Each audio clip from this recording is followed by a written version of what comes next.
Hello, English learners. Welcome back to English Pod. My name is Marco. And I'm Erica. And today we're looking at some more romance. We're talking about dating. Dating, exactly. And not only dating, but asking someone to become your boyfriend or girlfriend. Yep, that's true. And so we're going to be focusing on language to express your romantic feelings.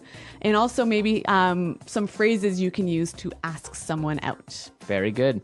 So I'm sure you guys are excited about this one. So let's listen to the dialogue for the first time.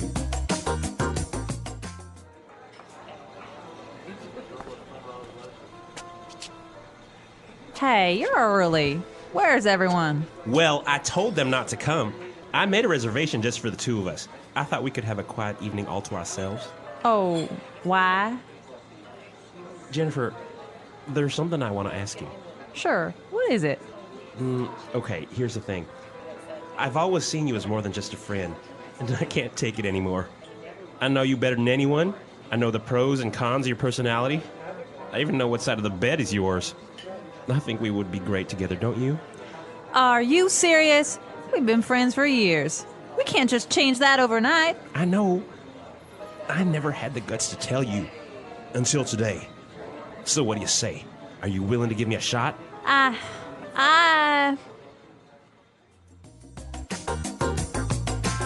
All right, I wonder, is she going to say yes? I don't know. She seems a little bit confused. Well, I guess it's always strange when your best friend suddenly wants to be your boyfriend or girlfriend. It does happen, though. It Yep. does happen. So why don't we take a look at some of the vocabulary that was used in this dialogue to express these feelings? And let's start with Fluency Builder. Fluency Builder. Okay, so we're doing things a little differently today. We're looking at phrases and not just vocabulary words. So he used some wonderful phrases to ask her to be his boyfriend. And he started with this. Here's the thing. Here's the thing. Here's the thing. All right, that's a very strange phrase. Here's the thing. Is Yeah. it giving her something? Not quite. He's not giving her an object, but he's giving her some information. Okay, so it's a very common way to start an idea. That's right. You're about to tell the person the main problem or the main... The main piece of information. Right, so you would start with, here's the thing, and then start explaining. Okay, why don't we do an example? For example, you could say, all right, here's the thing. People don't like you. All right. Well, I hope they don't say that to me. But another example, Marco, here's the thing. We're behind in our podcasting. We have to work overtime. Okay, so the main idea. Yep. Very good. Moving on to our next phrase. He said, I can't take it. I can't take it anymore. I can't take it anymore. So he can't take it anymore. Take what? Well, why don't we find out by listening to some examples? Example 1. The man next door has been so loud. I can't take it anymore. Example 2. My boss always yells at me. I can't take it anymore. Example 3. I can't take it anymore. I'm going to quit. All right, so basically is you can't stand it. You can't tolerate it anymore. Exactly. This is a phrase we use when we are really frustrated. But yeah, when we're frustrated or when we just can't handle it anymore. And well, after he finished his declaration of love, she responded by saying, are you serious? Are you serious? Are you serious? Are you serious? Okay, so what does she mean? She's just saying, really? Exactly. It's another way of saying really. Yep. So this is a phrase that's really, it's quite informal, isn't it? Yeah, I guess you wouldn't use it in a business context. No, and it's also something that's used mostly by younger people. Right. If you say something that's amazing or that's incredible, hard to believe, you might get this response. Are you serious? Right. So he is very serious, but he confessed that he never had the guts to tell her. Have the guts. I never had the guts to tell you. I never had the guts. All right, so to have guts, That's to be brave. to be brave, courageous. Yep. So we have some examples of how we would use guts in different situations, so let's listen. Example 1. I don't have the guts to go skydiving. Example 2. I don't have the guts to give a speech. Example 3. I've never had the guts to say no to my boss. All right, so to have the guts to do something. Hey, but Marco, this word guts, it's an interesting one. Yes, it is, because guts can also mean your internal organs. Like your stomach and your intestines and your lungs. Exactly. Those are your guts. Yep. So when you have guts, you're really brave. Exactly. You're courageous. All right, very good. Why don't we listen to the dialogue for the second time? We're going to slow it down a little bit, and we'll come back and look at some phrases and putting it together.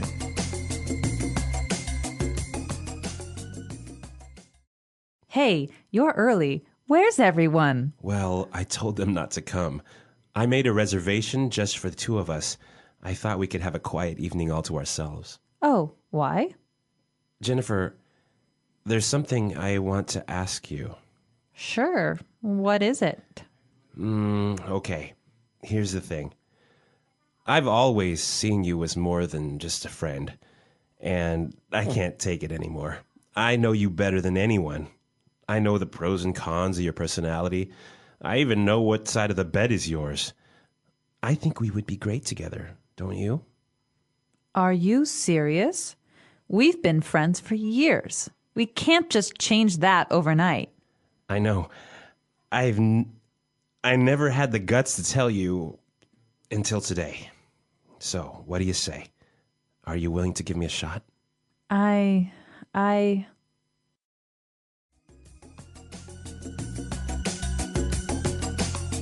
All right, so that's a little bit clearer this time. But while I was listening, I noticed that there's some more great phrases that you can use together with different words. So let's look at those now and putting it together. Putting it together. All right, let's take a look at the first one. He said, I made a reservation just for the two of us. The two of us. Just the two of us. So just the two of us. Quite simply, it means you and me, just us, right? Right, just us. So why is this phrase important? I think it's a great way to show the idea of only us, right? Right. And we can use it together with any number we want. So what about the four of us? Just the four of us. Okay. Just the 8 of us. Okay.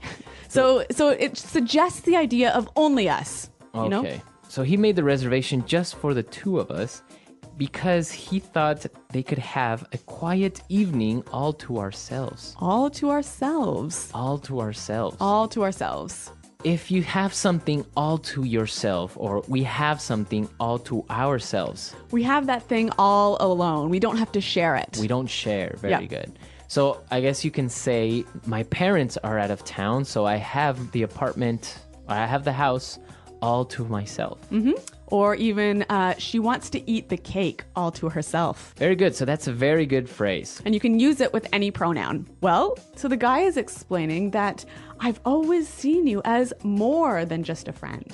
I've always seen you as. I've always seen you as. So basically is the perception or the way you consider that person. The way you think about that person. So I can say, I've always seen you as a good friend. I've always seen you as a leader. Okay, so our last phrase is also the last thing we heard in the dialogue. He said, are you willing to give me a shot? Are you willing to give me a shot? To give me a shot. Give me a shot. All right, I think we have some more examples of how we could use give me a shot in different situations, so let's listen.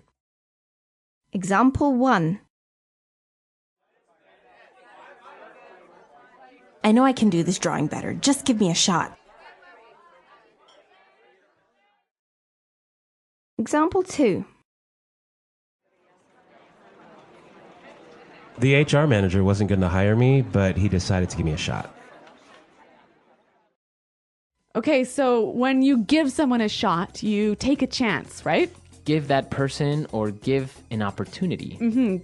All right, so we don't know if she will give him a shot or not, but why don't we listen to the dialogue once more to hear these phrases in action?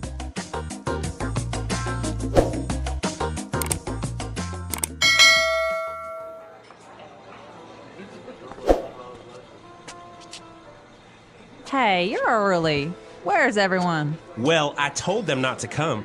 I made a reservation just for the two of us. I thought we could have a quiet evening all to ourselves. Oh, why? Jennifer, there's something I want to ask you. Sure. What is it? Okay, here's the thing. I've always seen you as more than just a friend, and I can't take it anymore. I know you better than anyone. I know the pros and cons of your personality. I even know what side of the bed is yours. I think we would be great together, don't you? Are you serious? We've been friends for years. We can't just change that overnight. I know. I never had the guts to tell you. Until today. So what do you say? Are you willing to give me a shot?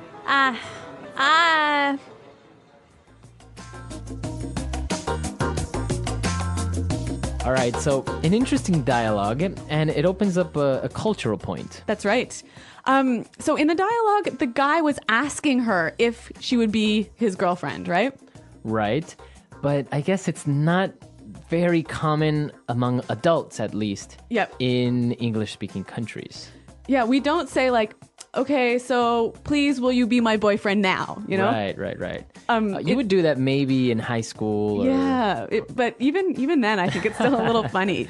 I think for us, when we start to have romantic relationships, it just sort of happens naturally, right? Right. You never really have this conversation, will you be my boyfriend? Right, I guess afterwards you just start talking about other things which you just consider that you guys are already boyfriend and girlfriend. Yeah. But there's no official starting point. Yeah, there's no official point that says, okay, now we are boyfriend and girlfriend. Yep. Which is interesting because in other countries, they do go through the formality of asking somebody to become their boyfriend. Yeah. But even, like 20 or 30 years ago in English-speaking countries, you would do this. Oh, yeah, of course. And it was called going steady. Going steady. So you would ask, will you go steady with me? And that means let's become a stable couple. Exactly. All right, so we want to hear your stories. And, well, how do you do it in your country? Do you ask someone out? Do you maybe just give them the first kiss and that's an automatic yes? Well, I don't know, but I'm looking forward to hearing from our listeners. So, guys, check out our website, englishpod.com. You can leave your questions and comments there. All right, we'll see you guys there. And until next time. Goodbye. Bye.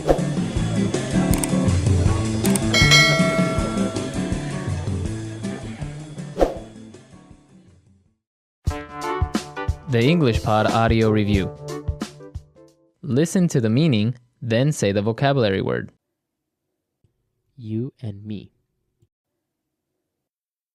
Two of us. Just for us and no one else. All to ourselves.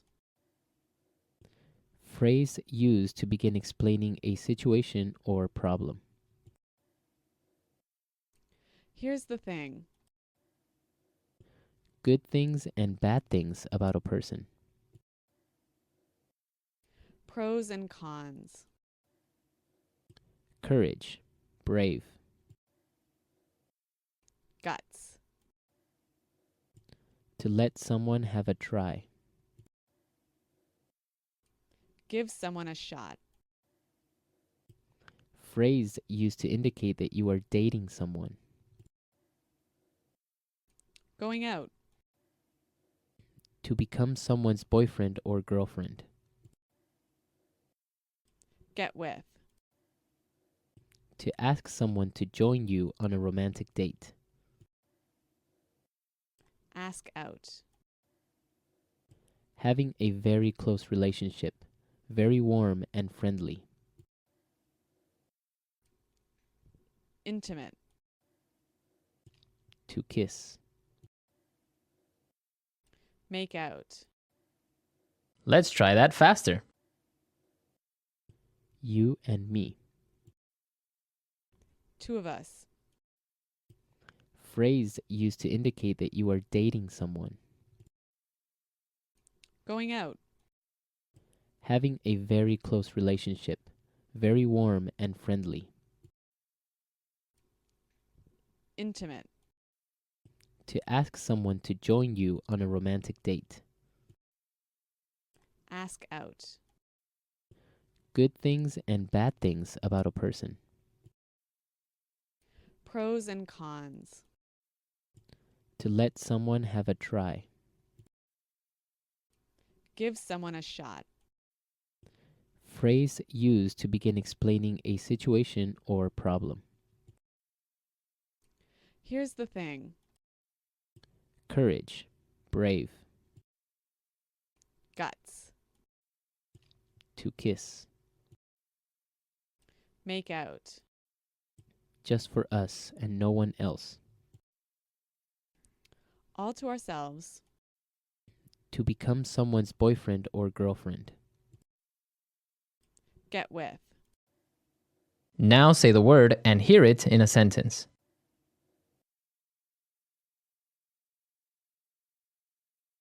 Good evening, sir. Do you have a reservation?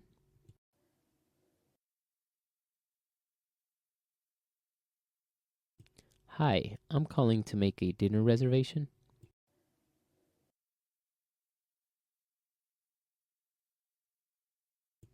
I have a reservation for a group of 4.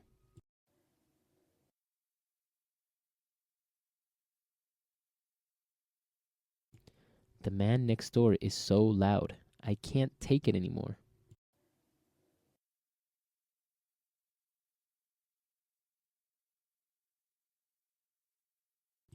My boss always yells at me. I can't take it anymore. I'm going to quit.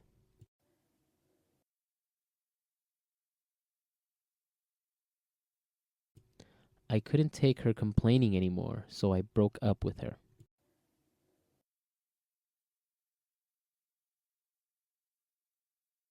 Are you serious? Why do you suddenly want to move out?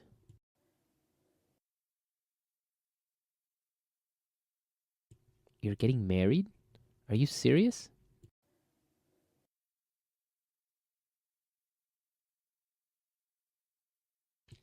He said he loves you? Are you serious? Guts. I don't have the guts to go skydiving. Guts. I don't have the guts to give a speech. Guts.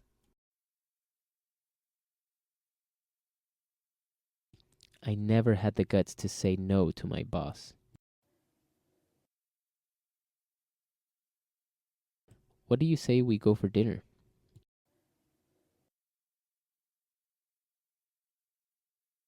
Let's move to Hawaii. What do you say?